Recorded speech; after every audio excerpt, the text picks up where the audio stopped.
dry martini, lemon peel, shaken, not stirred. Vodka martini, shaken, not stirred. Shaken, not stirred. Shaken, not stirred. Shaken, shaken, shaken, not stirred.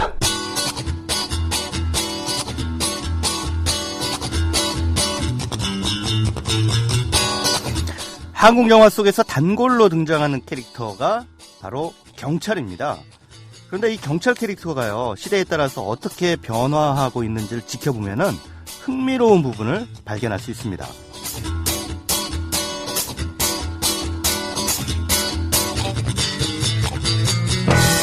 강호석 감독이 연출한 투캅스라든가 공공의 적 같은 영화에서는요, 비록 살짝 부패하거나 거칠더라도 어쨌든 경찰이 정의의 수호자로 등장하죠. 그런데 봉준호 감독의 살인의 추억에서는요, 시위 진압에 동원되느라고 정작 국민의 생명을 지키지 못하는 굉장히 무기력한 존재로 그려집니다.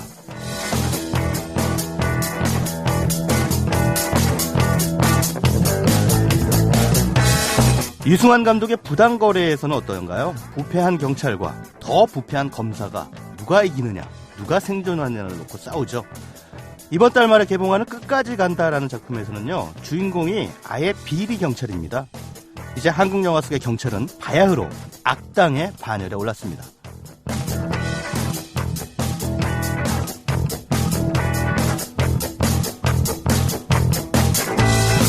한국 영화 속에서 경찰이 이렇게 버젓이 악당의 위치로 자리매김한 데는 분명 맥락이 있을 겁니다.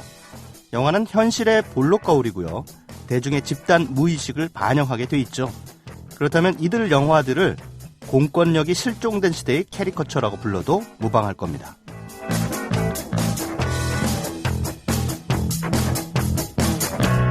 사실 우리는 뉴스를 통해서 매일 그런 상황을 목격하고 있지 않습니까? 이제 공권력에게 시민의 안전과 생명을 지키는 것까지 기대하지도 않습니다. 제발 시민의 안전과 생명을 위협하지는 말아달라고 빌어야 할 판입니다. 네, 5월 15일 목요일입니다. 최광의 영화 쉐이킷 출발합니다.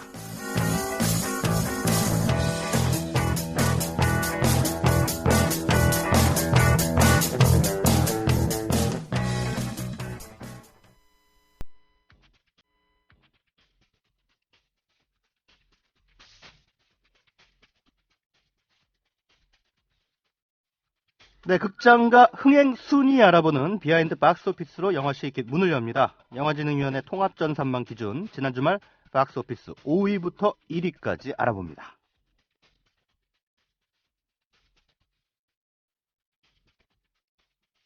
마이클 더글라스와 로버트 드니로, 모건 프리먼 같은 할리우드 노장 스타들이 총출동한 영화죠. 라스트 베가스.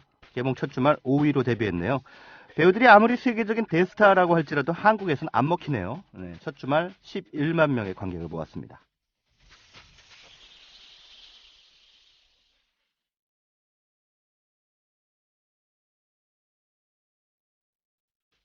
할리우드 애니메이션 리오2가 한 주 전에 이어서 4위를 차지했습니다. 어린이날, 가정의 달 특수를 노리고 개봉했는데 흥행세는 그다지 신통치 않네요. 주말 동안 10만 명의 관객을 추가해서요, 누계 관객 수는 65만 명이 됐습니다.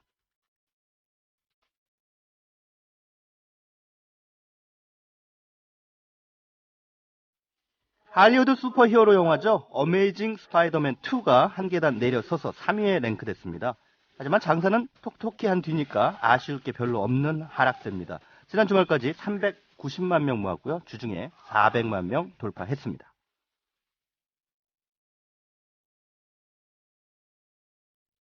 개봉 첫 주말 3위로 출발한 한국 영화 표적이 뒷심을 발휘하면서 한 계단 뛰어올랐습니다. 프랑스 영화 포인트 블랭크를 리메이크한 작품이죠. 초반 흥행은 조금 주춤했는데 입소문 탄력을 받고 있는 것 같습니다. 지난 주말에 200만 명 돌파했습니다.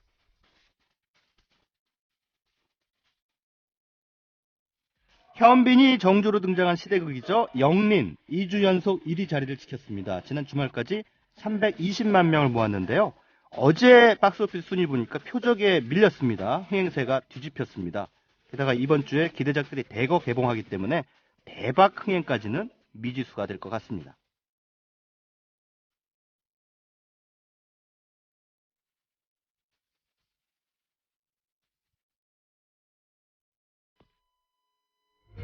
커피, 이제 아무거나 마시지 말자. 커피를 즐기는 사람들에게 질 좋은 한 잔의 커피는 하나의 권리입니다. 커피를 아는 전문가가 정성을 다한 로스팅으로 만든 제대로 된 커피. 제제 원두커피로 여러분의 권리를 누려보세요. 02-749-1002 주소창에는 카페제제.co.kr 그리고 검색창에는 카페제제를 검색하세요. 카페제제는 서울 용산구에 위치해 있습니다. 카페 제제는 카페가 아닙니다. 커피 전문 인터넷 쇼핑몰입니다. 헷갈리지 마세요. 재수씨 결혼 축하드립니다. 앞으로도 행복하고 결혼 축하하고 오래오래 행복하게 잘 살고 나의 미래 결혼 생활을 진심으로 축하해줄 사람들과 같이 하는 소규모 결혼식을 생각하고 계신가요? 강남구 논현동에 위치한 벨뷰티아라는 오직 한 쌍의 신랑 신부님 그리고 혼주와 하객들만을 위한 여유롭고 안락한 예식장소입니다. 작아서 더 행복한 결혼식. 유부남이 된 걸 환영한다. 앞으로도 좋은 일만 가득했으면 좋겠다. 결혼 축하해. 결혼을 축하합니다. 포털에서 벨뷰티아라를 검색하세요. 예약 문의는 02-512-7996. 돌잔치 및 각종 기업 행사도 예약받습니다. 국민TV 조합원에겐 다양한 혜택을 드립니다. 네, 일주일 만에 돌아온 최광의 영화 시키즈입니다. 국민카페 공개 생방송으로 전해드리고 있습니다. 국민카페 참 좋은 곳인데요. 이게 많이 알려져 있지 않아서 그런지 올 때마다 제가 생방송을 하는데도 불구하고 별로 이렇게 손님이 별로 없어요. 여기가 지하 1층이고 아시는 분들만 올 수 있는 그런 또 공간이라서 그런지 좀 썰렁합니다. 제가 공개 생방송이라고 하는 드리는 말씀이 좀 무색할 정도로 카페 안에 지금 딱 한 분 계십니다. 좀 놀러들 오십시오. 국민 카페 되게 좋습니다. 조용하고 책 읽기도 참 좋고요. 그렇습니다. 그래서 퇴근길에 목요일 날 뭐 약속 없으시다면 퇴근길에 뭐 식사 좀 일찍 하시고 잠깐 들리시면 제가 하는 영화 시기 방송도 직접 보실 수가 있습니다. 다크 신사님, 오랜만에 게시판에 글 남겨주셨네요. 광희 형님 반가요 라고 말씀해 주셨고요. 문광님 출첵합니다 라고 써주셨습니다.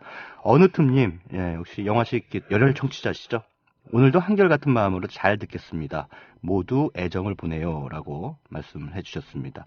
정쌤님, 첫 생방 출첵합니다. 반갑습니다.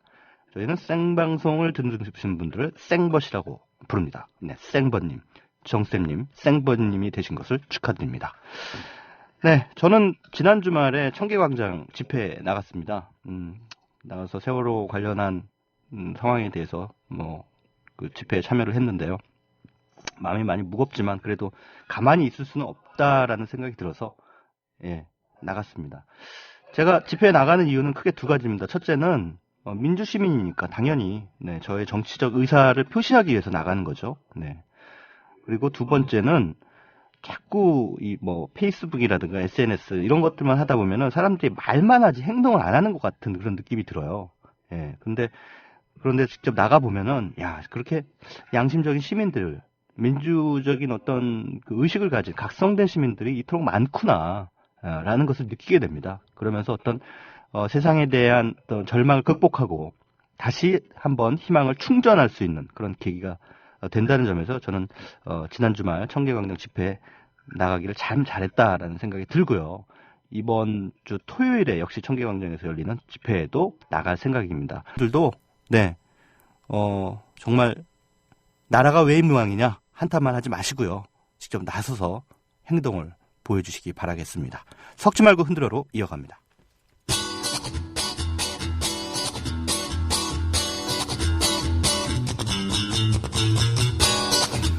네, 두 여자를 동시에 사랑한다는 거 가능할까요? 아니면 두 남자를 동시에 사랑하는 건요? 자, 거꾸로 여러분이 사랑하는 사람이 여러분 말고 다른 이성을 동시에 사랑한다면 기분이 어떠시겠어요? 당연히 안 되겠죠. 큰일 나겠죠. 사단 날 게 분명합니다. 사실 현실 속에서는 거의 불가능합니다. 내가 하면 로맨스고요. 남이 하면 불륜이죠. 자, 어쨌든 그렇게 이른바 멀티한 사랑, 두 사람을 동시에 사랑하는 거, 요게 가능하다고 주장하는 영화들이 있습니다. 남녀관계의 삼각공존의 가능성을 제시하는 작품들, 이번 주 섞지 말고 흔들어해서 만나보시겠습니다. 자긴 최고의 성적 판타지가 뭐야? 왜 말하면 들어주나? 기꺼이? 내가 잠들 때까지 그게 아니, 하나도 안 이상해. 주인 아씨가 우리 회사에서 일하는 동안 모두가 그녀를 좋아했고 이것 좀 봐주실래요? 예? 뭘 봐요? 저희 집에서 커피 한잔 하고 가실래요? 왠지 꼭 오늘만 기다려온 것 같아요. 사랑해. 나 자기 사랑하는데 자기 건 아니고 양다리를 걸치겠다는 거냐 지금? 사랑하고 싶은 사람들을 사랑하면서 살고 싶다는 거야. 둘? 여자라 몇 시냐? 술 마셨어. 술만 마셨냐 여태? 잠드셨어. 잤다고? 잤다고?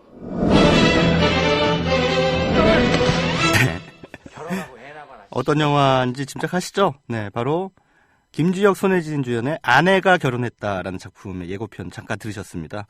여기서 김주혁이 연기한 남편 덕훈과 결혼해놓고 또 결혼하는 여자, 손혜진이 연기한 이나를 주인공으로 내세우는데요. 이 대목에서는 주인공이 한 명 더 나와야 하는 게 맞는 게 아니냐 이렇게 말씀하신 분들도 있을 것 같습니다. 이나가 두 집 살림을 하니까요. 그러면 또 다른 남편감도 주인공이 돼야 당연한 노릇 아니겠냐 말씀. 타당한 지적이긴 합니다만, 이 영화는 그 덕훈의 시점으로 전개가 되기 때문에요. 주로 두 사람 간의 사랑과 갈등 관계를 중심으로 펼쳐지죠. 덕훈에겐 너무나 사랑스러운 이나. 근데 이 덕훈으로서는 참 난감한 한 가지 흠이 있었으니 바로 이나가 자유연애주의자였던 것이죠. 그것도 다 이나가 이 남자 저 남자한테 작업을 당할 만큼 매력적이라서 그렇습니다. 단 한 사람도 관심을 얻지 못하는 여성들이라면 참 속 뒤틀릴 일이죠. 이나로서는 타고난 축복일 텐데 그 축복을 이나는 아주 적극적으로 활용하는 그런 여자인 셈이죠. 이런 여자 참 감당하기 힘든데 덕후는 감당하려고 노력은 합니다. 하지만 그게 잘 되겠습니까? 결국 폭발하고 말죠. 그런데 헤어질까요? 아니죠. 덕훈이 작전을 바꿉니다. 그게 뭐냐? 바로 결혼작전. 야, 이나를 내돌리지 않고 독점적으로 소유하겠다. 이런 심산이죠. 그렇죠. 덕훈도 이런 대사를 통해서 그런 심산을 드러내 보이죠. 너를 연애의 무덤으로 끌고 갈 거야. 연애의 무덤이 뭡니까? 바로 결혼이죠. 근데 과연 이나가 호락호락하게 넘어갈까요? 안 넘어가죠. 하지만 덕훈과 마찬가지로 축구를 좋아하는 그녀, 월드컵 4강행을 결정지은 홍명보의 승부차기가 그녀의 마음을 바꿉니다. 참 희한한 걸로 마음이 바뀌어요. 자, 어쨌든 그렇게 해서 덕후는 과연 이나를 독점적으로 소유하게 됐냐? 그건 또 아니라는 게 문제의 발단입니다. 달콤한 신혼재미도 잠시 이나로부터 청천벽력 같은 소리를 들어야 했으니까요. 나 사람 있어. 결혼하고 싶어. 진짜 억장이 무너진다는 게 이런 순간에 딱 어울리는 말이죠. 결혼을 했는데 또 결혼하고 싶다는 이 여자의 부탁을 들어줄 남자가 과연 이 세상에 존재할까요? 바로 이혼하지 않을까요? 근데 존재합디다. 이 영화 속에 덕훈이 그렇습니다. 제목이 아내가 결혼했다니 이 제목을 배신하지 않기 위해서라도 결혼을 허락하고 아내의 두 집 살림을 감수해야지. 어떡하겠습니까? 근데 그게 말이 되는 이유냐고요? 자, 덕훈이 왜 이나와 이혼하지 않고 그냥 살게 되는지 그 해답은 아마도 이 영화에서 찾아볼 수 있을 것 같습니다.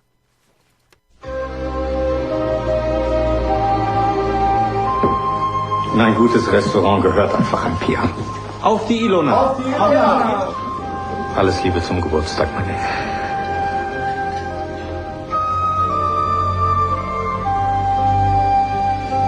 Ich habe kein richtiges Geschenk für Sie. 바로 1999년작 글루미 썬데이라는 작품입니다. 이 영화는 2차 세계대전에 전운이 감돌던 헝가리의 한 레스토랑을 무대로 해서 두 남자, 한 여자의 사랑 이야기를 펼쳐놓고 있죠. 레스토랑 사장 자보는 일로나라는 여자를 사랑하는데요.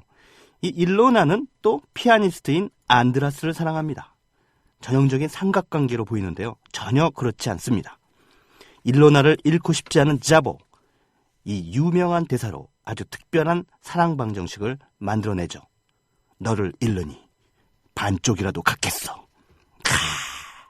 다 잃으니 반쪽이라도 갖겠다는 이 마음, 참 지독한 사랑이죠. 그렇죠.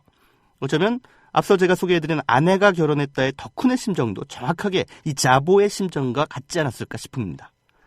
일로나도 일로나지만 이런 관계를 유지하는 데 동의한 자보나 안드라스 모두 참 일반적인 상식으로는 잘 이해가 안 가는 인물들이죠.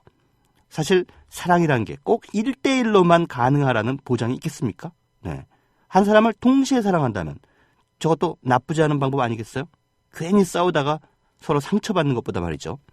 하지만 그게 말이 쉽죠. 사실 현실에서는 참 어려운 일입니다.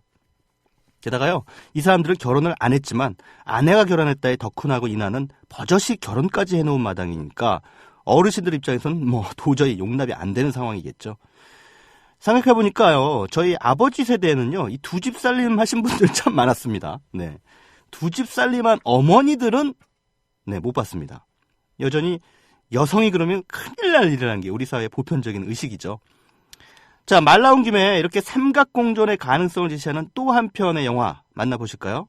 바로 프랑스와 트리포 감독의 줄과 짐이라는 작품입니다. 야, 이 작품 고전 중에 고전이죠. 네, 잔 모로, 오스카 워너, 앙리 세르, 이 세 배우의 연기 양상물이 아주 빛났던 영화였습니다.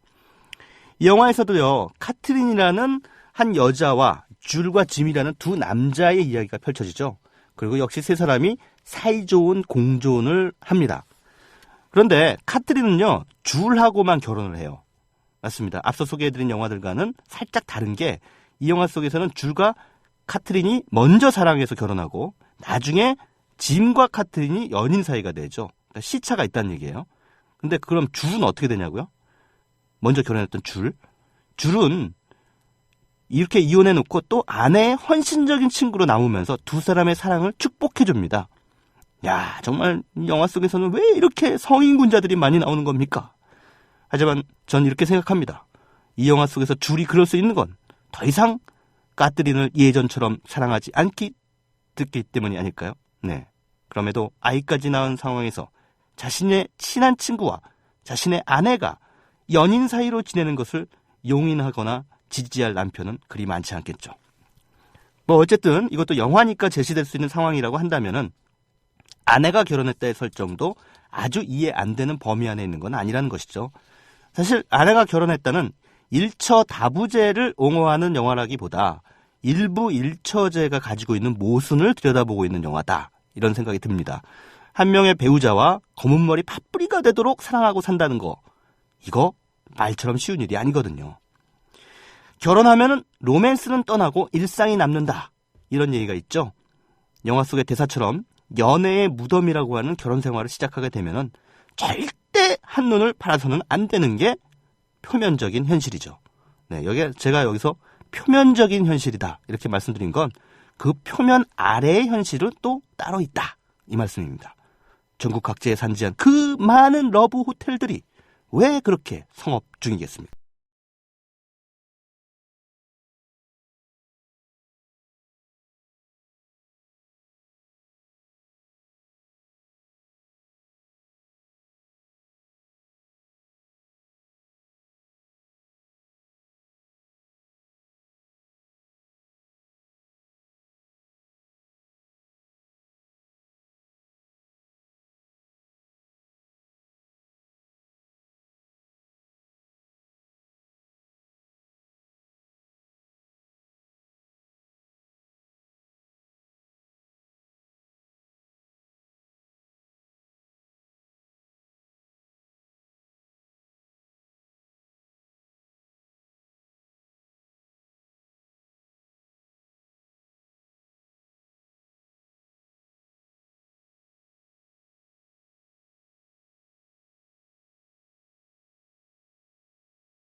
네, 이번 주 개봉 신작 알아보고 현금 평점도 매겨보는 개봉작 두루치기 시작합니다. 볼륨 업!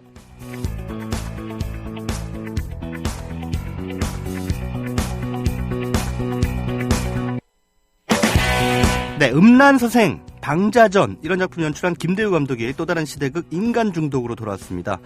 앞서 두 작품이 조선시대가 배경이라면 이 영화는 좀 더 현대에 가까워졌죠. 때는 1969년 베트남 전쟁에서 돌아온 한 장교가 하필 부하 장교의 아내와 치명적인 사랑에 빠진다. 이런 설정입니다.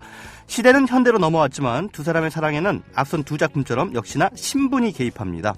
송승헌이 연기한 남자 주인공 김진평은요, 교육대장이자 대령이고 그가 마음에 품게 된 여자 종가은은 김진평의 부하인 대위의 아내입니다. 영화는 장교의 아내들이 남편들의 계급에 따라서 마치 조선시대의 내명부처럼 서열관계에 놓여있음을 계속해서 보여주는데요. 따라서 김진평과 종가은의 불륜 역시 단순한 불륜을 넘어서 권력적 상황과 불가분의 관계에 놓여있음을 시사합니다. 이거는 양면적인 장치죠. 즉 김진평과 종가은이 나누는 비밀스러운 사랑의 아슬아슬한 쾌감을 강조하는 장치이면서 동시에 두 사람의 사랑이 파국으로 치달을 수밖에 없게 만드는 거대한 걸림돌이기도 한 것이죠. 그런 면에서 인간 중독은 음란선생과 방자전의 연장선에 놓여있는 작품이라고 말해도 무방할 것 같습니다. 영화 인간 중독은 김대호의 앞선 전작들이 뿜어낸 해악성은 많이 약해졌습니다. 유해진 등의 조연을 동원해서 간간히 유머를 뒤섞는 시도를 선보이지만 해악의 강도가 낮아질 수밖에 없는 건 베트남 전쟁 시기의 군 내부라는 설정 자체가 지나치게 무거운 그릇이었기 때문이죠. 그래서일까요? 김대호는 이 그릇 안에 스스로 갇혀있는 듯한 느낌을 안겨줍니다. 영화가 후반부로 접어들면서 편집의 흐름이 삐걱대고 김대호판 화양연화가 될 뻔한 영화는 급속도로 힘을 잃습니다. 더욱 치명적인 건 송승헌과 임지연의 케미컬이 음란선생의 한석규와 김민정, 방자전의 김주혁과 조여정만큼 팽팽하지 않다는 것입니다. 한마디로 두 사람 다 아름답지만 두 사람의 사랑이 아름다워 보이지 않는다는 말씀이죠. 이것이 연출의 문제인지 아니면 배우들의 미숙함 때문인지는 분간이 아니 되었습니다. 영화 인간 중독에 대한 창의성 지수는 10점 만점에 6점, 현금 평점은 주말 관람료 9,000원 기준에 7,000원입니다.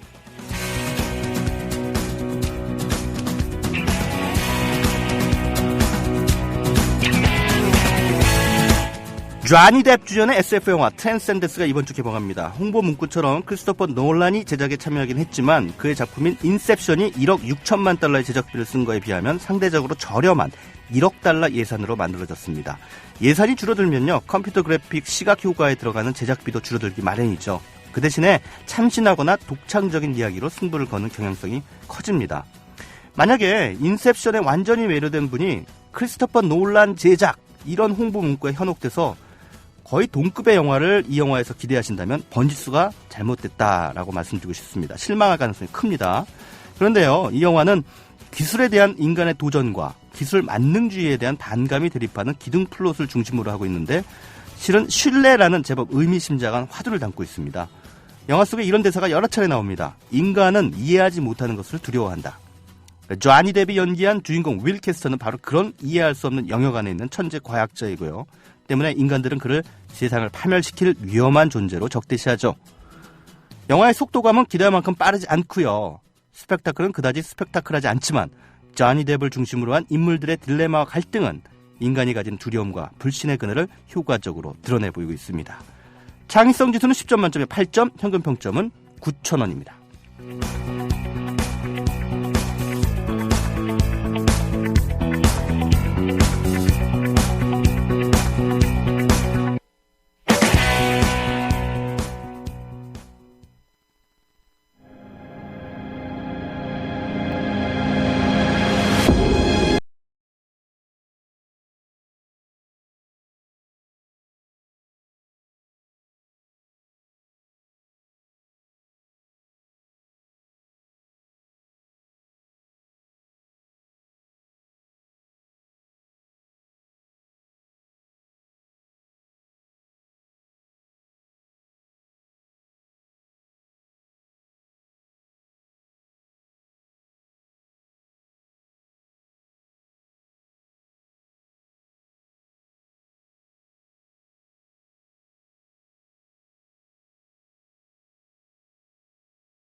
사실에 충실하고 공정하고 책임 있는 언론이 되어야 합니다.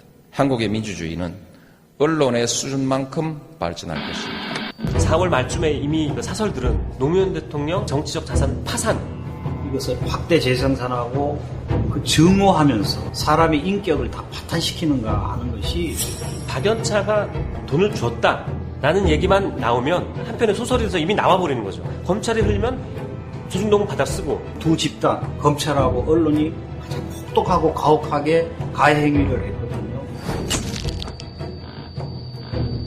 최근에 해운대에 큰 파도가 쳤을 때 그 사진 날조했잖아요. 알고도 내는 오보들이 있습니다. 일단 한번 그 기사를 내고 나면 기정사실화되는 게 분명히 있거든요. 옥수수 수염차에 옥수수 성분이 몇 프로 들어있는지 아세요? 0.07% 들어있습니다. 그걸 가지고 전체인 것처럼 하면 그건 언론이 아니고 그건 광고 찌라시잖아. 광고와 관계없이 신문사의 일정 부분을 지원을 해줍니다. 알아서 기계돼요. 삼성에게 불리한 보도는 안 나가게 되는 거죠. 다시 한번 이 상은 저희들이 큰 채찍이 된다는 점 명심하겠습니다. 감사합니다.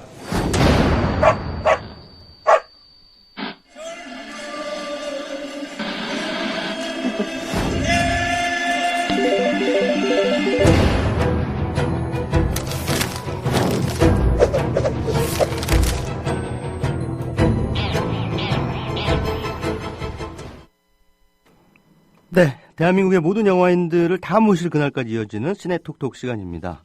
방금 예고편 들으셨는데요. 바로 슬기로운 해법이라고 하는 다큐멘터리의 예고편입니다. 오늘 개봉했습니다.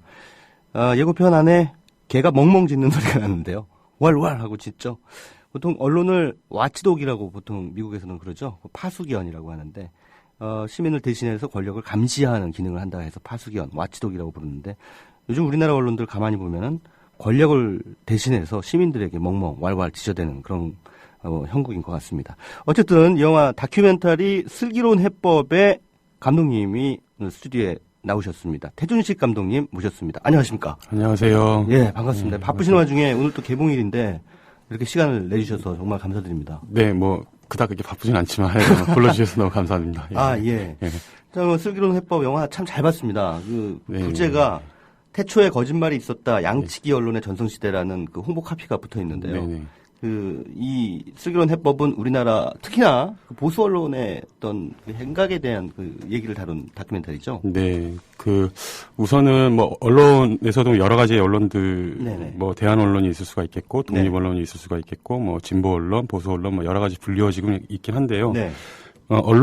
대한민국 사회에서 언론이라고 불리워지는 집단들의 거의 한 70-80%는 보수 언론이라고 볼 수밖에 없는 현실이기 때문에 굉장히 편향돼 있죠. 네, 사실. 그래서 보수 언론 네. 특히나 조중동이라고 네. 불려지는 네. 어떤 그러한 신문에 대해서 다루려고 했던 작품입니다. 예. 그러니까 조중동과 더불어서 이제 그들에게 마치 이제 떡처럼 던져줬던 종편이라고 하는 것의 탄생.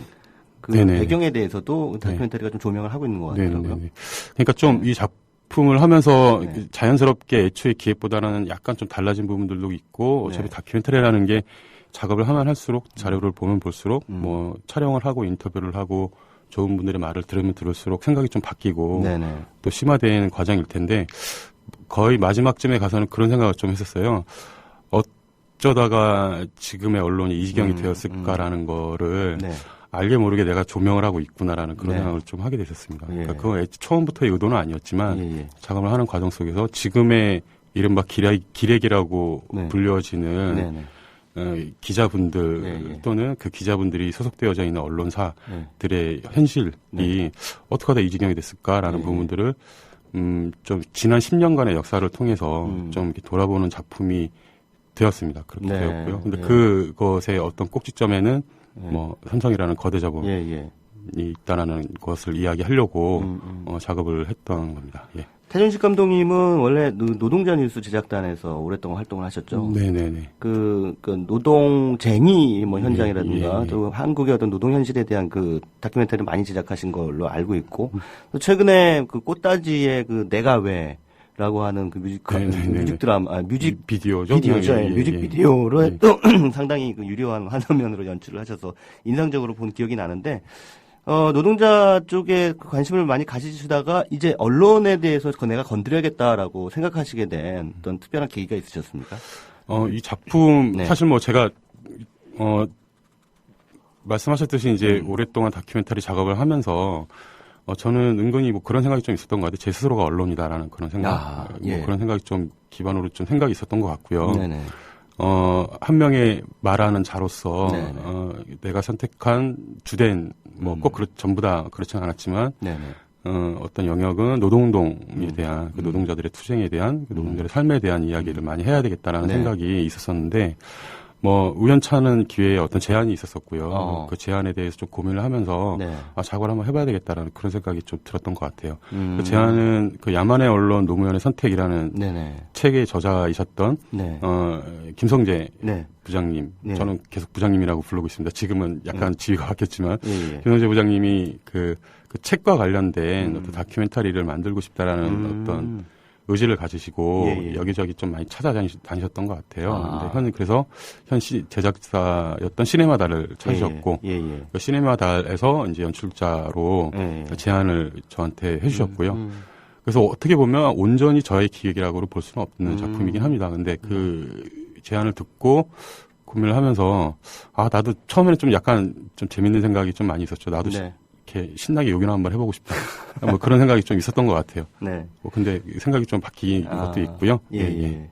그 김성재 부장이라고 하는 분이 또 다큐멘터리에 등장하셔서 인터뷰 1호 네네네. 말씀을 하시는데 그분이 쓰신 그 야만의 언론이라고 하는 책의 어떤 기본적인 그 논조가 네네. 이 영화에 그대로 실려 있다라고 봐도 됩니까? 아니면 그 여기서 태준식 감독님이 네네. 조금 재해석을 하거나 또 다른 어떤 의미 부여를 한 대목이 또 있거나 가미하신 부분이 많으십니까? 네네. 어떻습니까? 기준적으로? 그러니까 네. 그 원작자이시고 기획자이시기 때문에 네. 근데 그분이 쓰신 책, 그 야만의 언론이라는 책이 기초 자료로서 그러니까 기본적으로 전반적인 컨셉이나 그리고 해야 될 어떤 이야기의 출발점으로서 이 책이 기능을 한 건 맞고요. 근데 저는 그 노무현 전 대통령의 서거 과정에서 보수 언론과 그 대한민국 이른바 권력자들이 보여줬던 어떤 그런 모습들의만을 가지고 언론을 이야기하기에는 좀 약간 한계가 있겠다라는 그런 생각이 좀 있었어요. 지금 현재의 언론이 어떤 모습으로 존재하고 있고 사실은 그거가 굉장히 단순한 사실이긴 할 텐데 그 부분을 간과하고 뭐 언론의 문제에 대해서 이야기를 한다라고 한다면 약간 좀 이렇게 본질을 이야기하지 않고 가는 듯한 어떤 그런 느낌이 좀 있어서 뭐 재해석과 또는 뭐 의미를 부여하자면 약간 더 확장해서 고민을 해서 작업을 처음에 시작을 하게 됐었습니다. 그 뒷부분에 가면은 이제 부동산 시장과의 어떤 그 함수 관계랄까요? 그래서 사실 그 노무현 정부 시절에 나왔던 그 종부세, 그 종부세에 대한 어떤 그 시민들의 부정적인 그런 이미지를 형성하기 위해서 만들어낸 일종의 그 세금 폭탄 프레임. 유명한, 그는 뭐 언론학자들 사이에서도 상당히 그 조소와 조롱의 그 비난의 대상이 되는 거죠. 사실 전 국민의 3%에만 적용되는 그 종합부동산세를 가지고 그 조중동이 세금 폭탄이라고 하는 말을 씀으로써 상당히 그 효과를 봤죠. 실제로 그때 당시에. 그렇죠. 그 결과적으로 종합부동산세가 실패하게 됐는데 거의 한 8할은 언론의 역할이 아니었을까라는 그런 생각을 합니다. 그것에 사실은 많은 사람들이 동조를 했었고,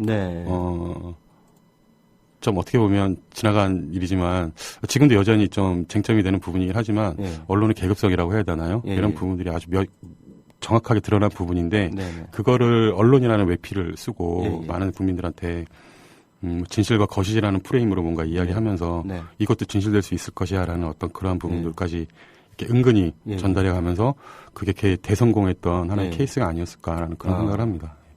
참 잔인해요. 그런 거 보면은 우리나라 언론, 특히 보수 언론들 보면은 조중동.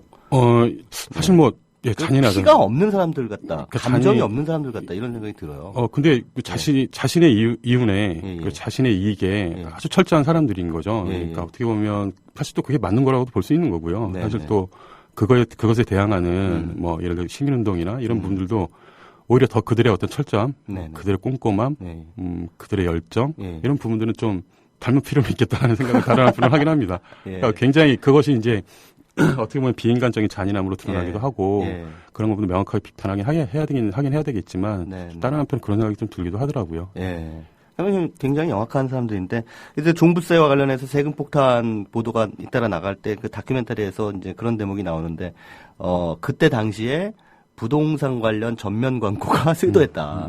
네, 그러니까 결국은 부동산 시장의 어떤 이해관계에 의해서 그 언론의 논조가 좌우되는 또 그 광고주와의 또 밀월 관계라든가 이런 것들이 굉장히 지금 특히나 보수 언론의 논조에 상당한 영향을 미치고 있는 부분. 그러니까 삼성이라고 하는 거대 광고주의 어떤 배후 이런 것들이 상당히 그 세밀하고도 또 뭐랄까 실증적으로 다큐멘터리가 설득력 있게 그 제시를 하고 있다라는 생각이 들었습니다. 그거는 앞서 말씀하신 그 야만의 언론이라고 하는 책에는 없는 부분입니까? 야만의 언론은 그러니까 아까 말씀드렸듯이 노무현 전 대통령 서거하는기까지의 그 몇 개월 동안 또는 참여정부와 언론과의 어떤 싸움의 과정, 그 보수 언론과의 어떤 싸움의 과정에서 특히나 조중동, 조선일보 중심으로 어떻게 보도를 했고 어떤 논조로 이렇게 한마디로 한 명의 정치적인 정적을 제거하기 위해서 어떤 논조로 이렇게 보도를 해왔는지에 대해서 실질적으로 남겨놓은 어떤 그런 책이고요. 그러니까 그 외에 이제 예를 들어 부동산 문제라든지 삼성 문제라든지 종편 문제 같은 경우는 약간 더 추가된 부분이라고 보시면 될 것 같아요.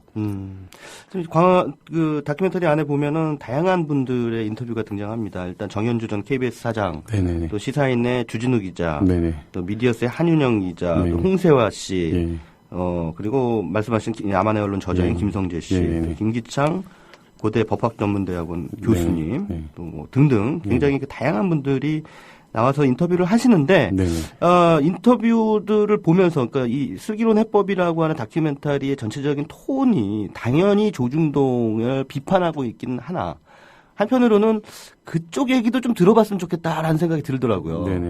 근데 노력은 안 하신 건 아니실 거라는 생각이 들어요. 어떻습니까? 걔네들도 나름대로 논리가 있을 거 아니에요. 조갑제닷컴에 뭐 팩스도 넣었고요. 전화 통화도 했고. 근데 아주 완곡한 표현으로 뭐 인터뷰에 응하지 않겠다라는 그런 답을 들었어요. 그래갖고 근데 굳이 뭐 나오지 않겠다는 걸 제가 또 굳이 졸라가면서 하고 싶은 또 그런 생각도 별로 없었었고요. 그래서 알겠습니다라고 했고, 그 부분, 예를 들어서 뭐, 다른 진영의 어떤 사람들을 설득해내서 카메라 앞에 세워놓는 것, 이제 뭐, 이런 부분들도 좀 어떤 작품의 어떤 재미 또는 뭐, 긴장감, 텐션을 주는데 좀 도움이 될 것 같다라는 생각이 있어서 시도를 안 한 건 아니었는데요. 사실 변희재 같은 사람들은 하자면 할 것 같기도 한데. 아니요. 그 변희재는 이제 전혀 고려의 대상이 아니었습니다. 괜히 뭐, 똥만 싸고 나갈 것 같아서 안 했고요. 이게 오히려 가치가 없었군요. 좀 이렇게 약간 이야기가 되실 분, 조갑재 선생님 같은 경우는 한번 불러서 이야기를 한번 듣고 싶은 생각이 좀 있었어요. 그래서 한번 진짜 팩스도 넣었고 부탁을 한번 드려보긴 했었었는데, 근데 그러지 못했고요. 근데 뭐 어쨌든 근데 굳이 그분들 예를 들어서 이렇게 나오게 해달라고 쫄라면서 저희 스트레스를 낭비하느니 차라리 다른 거에 더 집중하는 게 낫겠다는 판단이 좀 있었습니다. 그렇게 되면은 이제 다큐멘터리 방법론을 좀 바꿔야 될 필요가 있겠죠. 사실은 어떻게 보면은 그 마이클 무어가 흔히 쓰는 방식이 수행적 다큐멘터리라고 해서 그 이를테면 뭐 화시9.11에서 이제 하원 의원들 출근하는 의원들 데리고 이제 당신 자식을 이라크로 보내는데 사인해달라 뭐 한다든가 아니면 뭐 그 시코에서 그 이 폐 환자들을 데리고 쿠바 간타나무 수용소로 뭐 데리고 간다든가 이런 어떤 그 해프닝을 벌이지 않습니까? 그래서 뭐 이런 그 조중동의 진영에 속해 있는 사람들이 인터뷰에 응해주지 않는다면 막 찾아가서 막 두들기고 그 하는 부분 그건 사실 어떻게 보면은 그렇게 이제 좀 해봤으면 어땠을까라고 하는 좀 아쉬움도 좀 들긴 합니다. 근데 제가 이렇게 워낙 그런 카메라 앞에 서서 뭔가 연기를 하고 뭐 이런 거에 굉장히 어색해하는 물렁증이 좀 있는 그런 사람이기 때문에 애초부터 저는 그런 작품을 좀 만들기 힘들겠다라는 그런 생각이 좀 있었어요. 그러니까 뭐 이렇게 작품의 재미를 위해서 굳이 나의 모든 것을 헌신해야 될 필요가 있을까라는 뭐 그런 생각도 좀 있었고, 그러니까 오히려 그러니까 이 작품이 언론이라는 문제 굉장히 좀 중요한 문제이고 많은 분들이 고민하고 당장 바꿔내야 할 어떤 그런 현실인데 이 부분을 좀 처음 고민을 시작하는 어떻게 보면 옛날에 안티조선 운동 이후에 언론 운동 자체가 물론 많은 분들이 노력에 의해서 지금까지 오긴 했지만 네. 이게 다시 전체 어떤 시민운동의 중요한 화두로서 좀 제기가 되어야 될 필요가 있을 텐데 네. 이런 부분들을 좀 처음에 한 뭐 발화의 시작점이라고 해야 되나요? 예. 그렇다고 한다면 거기에 예를 들어서 어떤 유머라든지 또는 뭐 어떤 재미를 위해서 하는 것도 좋긴 하겠지만 네. 뭐 제 성향도 있고 아니면 뭐 성향도 있고 그리고 좀 어떤 진중한 고민의 시작점으로서 네. 작품의 성격이 좀 정리가 됐으면 좋겠다라는 생각도 있긴 해서 네. 뭐 아니, 사실 제가 그런 거 잘 못합니다. 그래서 하는 겁니다. 네. 네, 그럼에도 불구하고 그 다큐멘터리가 굉장히 그 화면 연출이 좀 유려하다라고 하는 생각이 들었어요. 그래서 특별히 그 부분에 신경을 많이 쓰는 흔적이 좀 있더라고요. 그러니까 거칠어 보이지 않으려고 하고 그 세련된 영상을 통해 가지고 그 관객들을 좀 설득하겠다라고 하는 연출 의도가 분명히 좀 있었던 것 같습니다. 어떻습니까?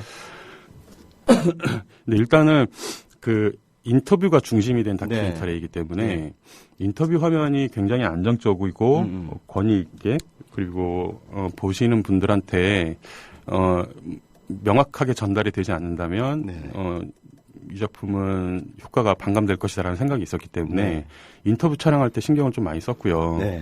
그래서 뭐 카메라 2대, 뭐 조명, 공간 어디서 할 것인가 이런 부분들도 사실은 사전에 이렇게 스태프들하고 이야기하면서 어느 공간에서 인터뷰할 것인가도 고민을 많이 했었었고 그리고 그 인터뷰자들이 인터뷰이들이 이야기했던 어떤 그런 이야기들이 사실은 서로 따로 이렇게 떨어져 있는 어떤 그런 사회적 사실들이나 어떤 입장들일 텐데 그런 것들을 제가 저의 입장으로 저의 이야기 방법에 이어내야 될 어떤 그런 필요성들이 좀 있었기 때문에 그런 것들을 잘 이어내려면 어떤 뭐 사실 뭐 꼭 직접적인 어떤 설명이 되어지는 화면들이 아니라 좋은 이미지로 그런 것들이 연결되어져야 될 필요가 있겠다라는 생각이 좀 있었어요.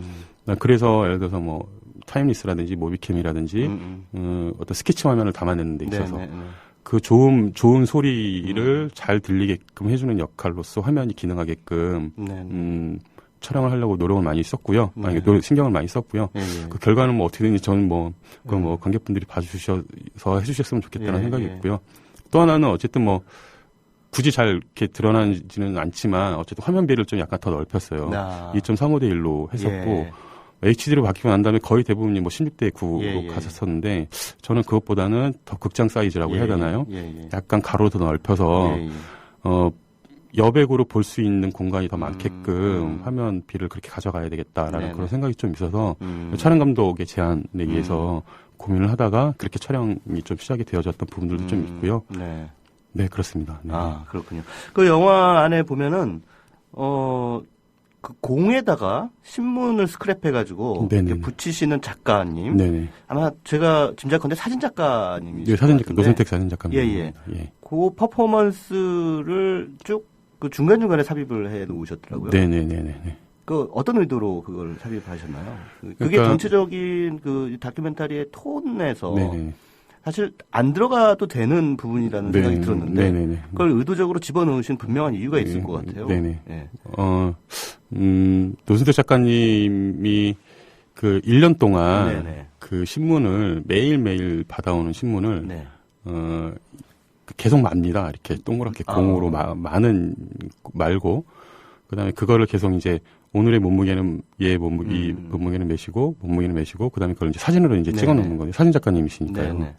근데 그 신문이 한겨레 신문하고 이제 조선일보입니다. 이 작가님이 굉장히 어떻게 보면 원래 이제 좀 엉뚱한 어떤 그런 작업을 좀 잘 많이 하시는 어떤 그런 작가님이시긴 한데 어떻게 보면 그분 자체도 신문사 출신이기도 했고 그래서 그 올드 미디어인 신문에 대한 어떤 애정 그리고 이것을 좀 자기가 바라보는 어떤 1년간에 쭉 담아내는 어떤 과정 속에서 그런 모습들을 좀 이렇게 매일매일 사진을 찍음으로써 뭔가 그것을 남겨놓고 싶다라는 그런 생각이 좀 있었던 것 같아요. 그 모습, 그 이야기를 좀 듣고, 내가 지금 슬기로운 해법을 하고 있는 어떤 그 고민과 많이 맞닿아 있다라는 그런 생각이 좀 들었었고요. 물론 뭐 작가님의 어떤 그 예술적인 성취는 저와는 비교가 안 되긴 하겠지만, 그래서 어떻게 보면 뭐 간단히 말씀드리면 어쨌든 저의 모습 모습이라고 해야 되나요? 저의 모습이 그러니까 내가 이 현재 언론 네네. 지형을 바라보고 있고 내가 기본적으로 이 언론 지형에 대해서 어떤 생각을 가지고 있는지에 대해서 나 대신 누군가가 이야기해줬으면 좋겠다라는 그런 생각이 좀 있었었는데 그런 부분들을 좀 담당해 주시는 역할 그리고 누군가는 꼭 이 상황 현실들을 지켜보고 있다라는 것. 그게 이제 대표적으로 노준수 작가님이 드러나긴 네. 하지만 네. 꼭 노준수 작가뿐만이 아니라 많은 분들이 이 언론의 현실에 네. 대해서 관심이 있고 네. 지켜보고 있다라는 부분들을 좀 보여주고 싶다라는 그런 생각도 좀 있었고요. 그리고 일단은 이렇게 가면 갈수록 한겨레는 조그만해지고 조선일보는 거의 그 광고 찌라시까지 포함해갖고 막 커지는 어떤 그런 상황들을 마지막에 그 사진 몇 커트를 이렇게 보여드리긴 했는데 네. 그 변화되는 것들을 좀 보시면서 다시 한번 좀 현실에 대해서 고민했으면 좋겠다라는 생각도 좀 있었고요. 네.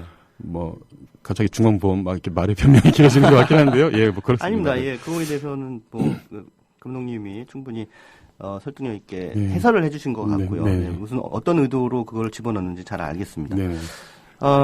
사실 이제 다큐멘터리를 떠나서 지금 현재 언론 지형에 대한 그 감독님의 생각을 좀 듣고 싶어요. 지금 영화 속에서도 누군가 그런 얘기를 하더라고요. 굉장히 기울어져 있다, 한쪽으로 편향돼 있다라는 얘기를 하고 있는데 그런 문제의식은 여전히 가지고 계신 거죠. 네네. 뭐 사실 뭐 이렇게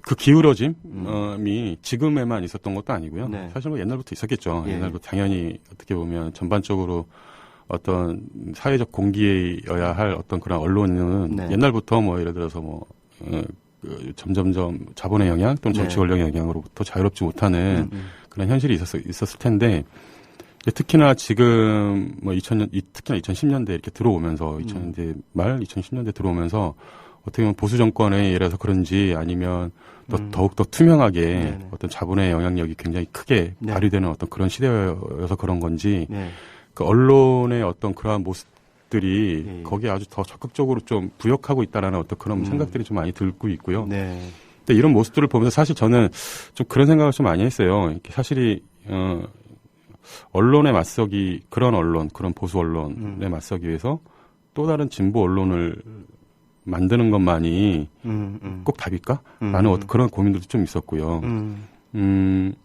물론 그런 것도 굉장히 필요하고, 그러니까 조건이나 어떤 제도를 변경시키면서 그런 것들을 만들어야 될 필요성이 있긴 한데, 사실 저는 좀 작품 속에서, 그게 아주 구체적으로 드러나지 않지만, 그냥 은근히 깔면서 이야기해보고 싶었던 거는, 사실 궁극의 시민들의 어떤 표현의 자유의 문제?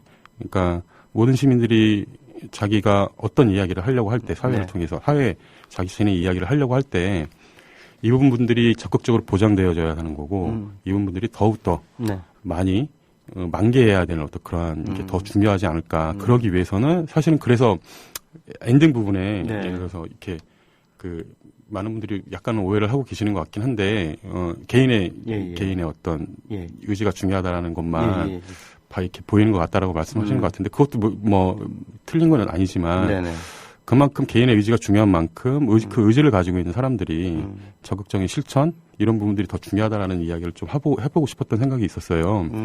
그래서 그래서 예를 들어서 이창근 실장이 그 기자회견이 표현의 자유가 그냥 백주 대낮에 경찰의 국가 권력에 의해서 기자회견이 무산되어지고 오히려 연행되어지는 어떤 그런 상황들을 좀 일부러 보여드린 부분들도 좀 있고요. 근데 이 부분에 대한 많은 시민들이 어떤 공감이 있었으면 좋겠다라는 다른 한편 생각도 있었고, 뭐 그렇습니다. 뭐 중원보험 뭐 이렇게 생각했던 것들을 막 말씀드리느라 정리가 안 되긴 하는데, 뭐 어쨌든 아니 다큐멘터리를 보면은 정리가 잘 됩니다. 네네네.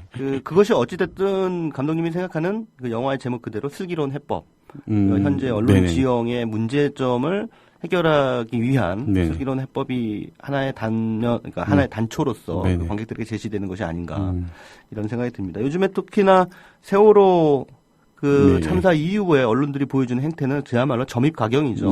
뭐 난리도 아니에요. 예를 KBS 갔더니 뭐 기자들 협회에서 또 성명도 내고 그랬는데 뭐 청와대에서 보도국장을 임명했다느니 말도 안 되는 이런 일들이 그냥 버젓이 벌어지고 있습니다. 정말 자유민주주의 국가가 맞나라고 하는 생각이 들 정도로 엄청난 일들이 벌어지고 있는데 그런 데에 대한 어떤 의식을 환기시켜준다는 차원에서 저는 슬기로운 해법이라는 다큐멘터리가 의미를 갖고 또 이 방송 들으시는 많은 청취자분들 특히나 국민TV 조합원들이라면 반드시 봐야 되는 다큐멘터리다. 저는 그렇게 감히 말씀을 드리고 싶습니다. 자, 마지막으로 태준식 감독님이 관객들에게 전하고자 하는 메시지 한 말씀 좀 부탁드리겠습니다. 네. 사실 이 작품이 만든 감독으로서 이렇게 이야기하면 참 무책임하다라고 이야기할 수는 있긴 하겠지만 사실은 지금의 현실을, 굉장히 어떻게 보면 단순한 현실이긴 하지만 그 현실을 정확하게 들여다보는 어떤 하나의 계기가 됐으면 좋겠다라는 그런 생각이 있고요. 그리고 굳이 이렇게 제가 어줍지 않게 드리고 싶은 말씀을 사실 김상봉 교수님이 작품 속에 나오긴 하는데 김상봉 교수님이 사실 그 작품 속에 들어가진 않았고요. 마지막 집에 그런 이야기 하셨어요. 오히려 신문 열심히 봐라. 지금의 담론이 너무 영상 중심으로 가 있다. 신문 열심히 보고 조선일보, 중앙일보, 동아일보도 마찬가지다. 열심히 보고 그 신문에서 이야기하는 어떤 거짓된 담론들이 있는데 이 담론들을 자신의 지역 공동체 안에 들어가서 거기서 적극적으로 설득해내는 그런 활동이 굉장히 중요하다.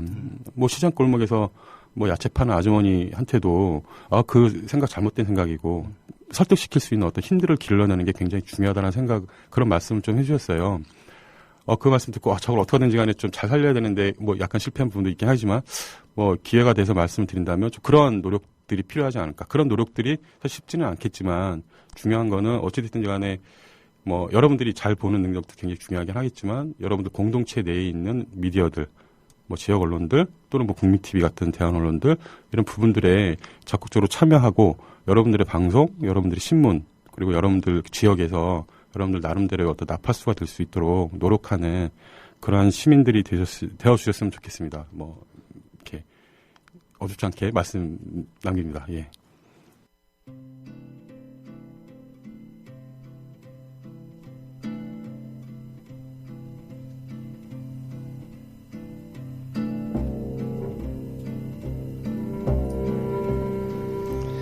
Dicen que por las noches nomás se le iba en puro llorar.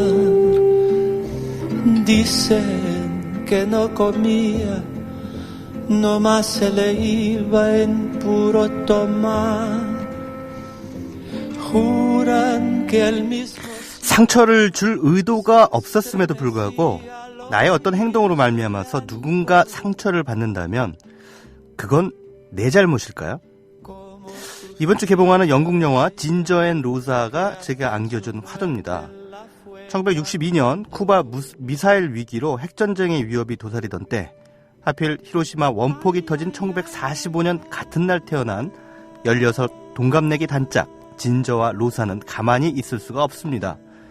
그들은 반핵 시위에 참가하면서 자신들의 숭고한 가치를 외칩니다. 하지만 가치를 공유한다고 해서 다가 아니죠.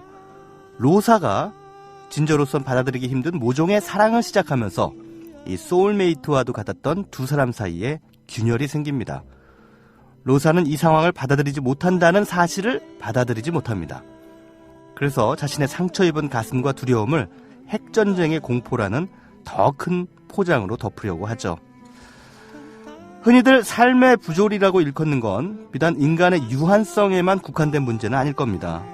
어쩔 수 없이 관계 안에서 살아가야 하는 우리는 그 안에서 의도했든 의도하지 않았던 상처를 입히고 또 상처를 받습니다. 그럴 때 어떻게 상처를 극복하면서 행복을 유지할 것인가는 결코 쉽게 풀리지 않는 숙제죠.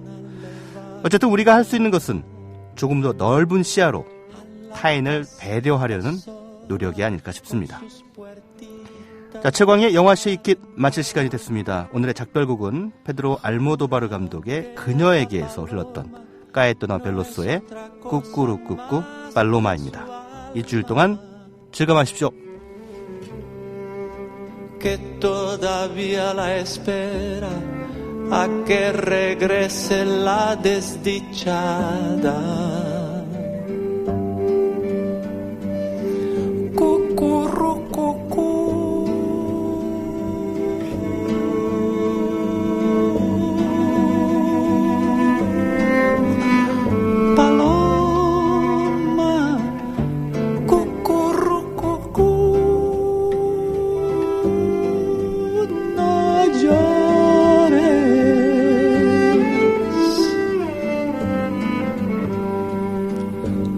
las piedras jamás